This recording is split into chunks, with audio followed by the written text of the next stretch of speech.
These files hold secrets someone wanted, lost to time.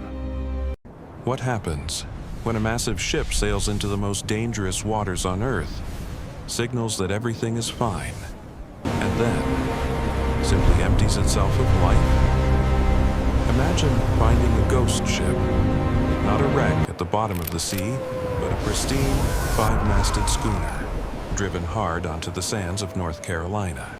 The sails are set. The galley stove is warm. A meal of pea soup and spare ribs is sitting on the table, waiting to be eaten. But the people, gone, every single one of them. No distress call, no bodies, just a ship that sailed itself to its own grave. This isn't a folk tale from the 1700s. This happened in 1921, in the modern age of radio and federal investigations. It involves the FBI, bootleggers, Bolshevik spies, and a mystery so baffling that the United States government classified it for decades. Today, we are boarding the Carol A. Deering. To understand this mystery, you first have to understand where it ended. They call the waters off North Carolina's Outer Banks the graveyard of the Atlantic. It is a place where the warm Gulf Stream crashes into the cold Labrador Current. The result? Violent storms, shifting sandbars, and over 2,000 shipwrecks. On the morning of January 31st, 1921, a surfman named C.P. Brady was peering through his spyglass at the Cape Hatteras Coast Guard station. Through the gray mist, he saw something impossible. A massive, five-masted schooner, a behemoth of a ship, was driven high onto the Diamond Shoals. But she wasn't acting like a wreck. Her sails were up. She looked like she was trying to sail straight through the sand. When the rescue boat finally pulled alongside the hull, the silence was deafening. They climbed the ladder, weapons drawn, expecting a crime scene. What they found was worse. They found nothing. The ship was the Carol A. Deering. She was a beautiful vessel, built in Bath, Maine. She was one of the last great commercial sailing ships, built to carry coal. But the bad luck started before they even left the dock. The ship's original master fell critically ill. He had to be replaced at the last minute by a man named Captain W.B. Wormall. Wormall was a veteran salt, 66 years old, retired and respected. But he was old school, and he was walking into a crew he didn't pick, on a ship he didn't know. To make matters worse, the first mate, a man named Charles McClellan, was difficult. In fact, while in Rio, Captain Wormall met with an old friend and confessed, "I don't like my crew, I don't trust them. And I especially don't trust the first mate." First Mate McClellan got drunk in town. He was thrown in jail. Captain Wormall, honorable to a fault, bailed him out. But McClellan wasn't grateful. Witnesses at the port heard McClellan screaming at the captain, threatening his life. He reportedly shouted, "I'll get you before we reach Norfolk." So, we have an elderly captain, a mutinous, violent first mate, and a crew of Scandinavians who barely spoke English and had zero loyalty to their commander. They sailed out of Barbados on January 9th. It was the last time anyone would see Captain Wormall alive.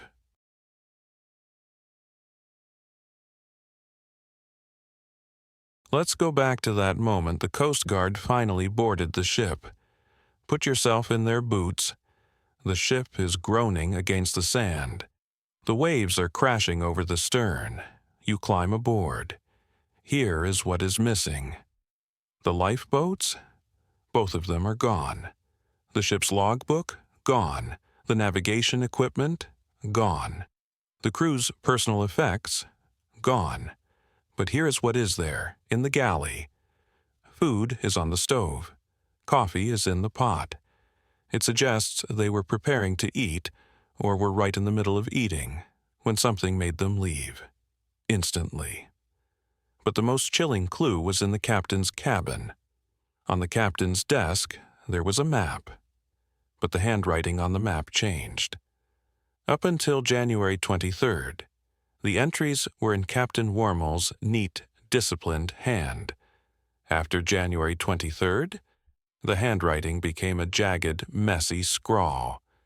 Someone else was flying the ship for the last week of its life. The disappearance of the Carol A. Deering sparked a national sensation. It was the Flight 370 of its day. 5 different government departments, including the FBI, investigated. Let's break down the theories. 1. The paranormal and the Bermuda Triangle. We have to address the elephant in the room. Yes, the ship sailed through the area we now call the Bermuda Triangle. And yes, Deering is often cited in books about the triangle.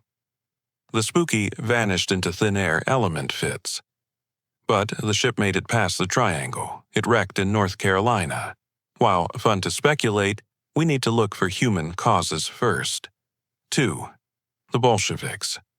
The Red Scare. Remember, this is 1921. The Red Scare is in full swing. The U.S. government was terrified of communism. A theory gained traction that Bolshevik sympathizers had hijacked the ship to sail it to Russia, or to use it to smuggle weapons. This theory was actually taken seriously by the FBI for months, specifically because of a message in a bottle. Months after the wreck, a bottle washed ashore with a note inside. It read, "Deering captured by oil-burning boat, something like chaser. Taking off everything. Handcuffing crew hiding all over ship. No chance to make escape." Chilling, right? It blew the case wide open. Until the FBI analyzed the handwriting. It turned out the man who found the bottle, a local named Christopher Columbus Gray, had written the note himself. He wanted the publicity to get a job at the lighthouse. The note was a hoax. 3. Rum runners. Prohibition. 1921 was the dawn of Prohibition. The Atlantic was teeming with rum row, ships smuggling liquor. Did the Deering witness a smuggling operation? Did pirates hijack her to use as a rum runner? It's possible. The ship was fast. But why run it aground? And why leave the food? Rum runners usually sank their prizes if they couldn't use them. 4. Mutiny, the leading theory. This brings us back to the most likely and most tragic explanation. Mutiny. Think about the facts. 1. A captain who told people he was afraid of his crew. 2. A first mate who publicly threatened to kill the captain. 3. The handwriting change in the logbook. 4. The red-haired man on the quarterdeck acting like a captain. The official investigation concluded that a mutiny likely occurred. The theory is that McClellan and the crew killed or incapacitated Captain Wormel around January 23rd. That explains the handwriting change. They continued north, but they were incompetent navigators. They got lost. They lost their anchors. When they hailed the lightship, they couldn't let the real officers speak because they were already dead or tied up. Then disaster struck. The ship hit the Diamond Shoals. Panic set in. They realized the ship was stuck. They couldn't call for help because they would be hanged for mutiny. So, they made a desperate decision. They launched the lifeboats into the graveyard of the Atlantic during rough seas. They took the logbook, evidence, and their personal gear, and they rowed for shore. But the Diamond Shoals are unforgiving. It is highly probable that the lifeboats capsized in the breakers. The heavy clothing, the cold water, the chaos, they likely all drowned just a few miles from safety. The ocean swallowed the murderers along with their victims. We will never know for sure. In March 1921, the U.S. government declared the wreck a hazard to navigation. They rigged the Carol A. Deering with dynamite and blew her apart. The evidence was sent to the bottom of the sea. Today, pieces of the ship still wash up on the outer banks after big hurricanes. Rusted spikes, planks of wood, silent witnesses to a century-old crime. The Carol A. Deering remains one of the greatest maritime mysteries in American history. It reminds us that no matter how advanced we get, the sea is vast, the sea is dangerous, and sometimes the sea keeps its secrets. What do you think happened? Was it the vengeful first mate? Was it modern-day pirates? Or is there something in the water off Cape Hatteras that we still don't understand?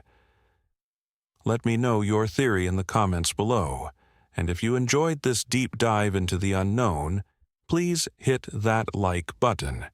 It helps the channel more than you know. We are echoes of the forgotten history, and I'll see you in the next mystery.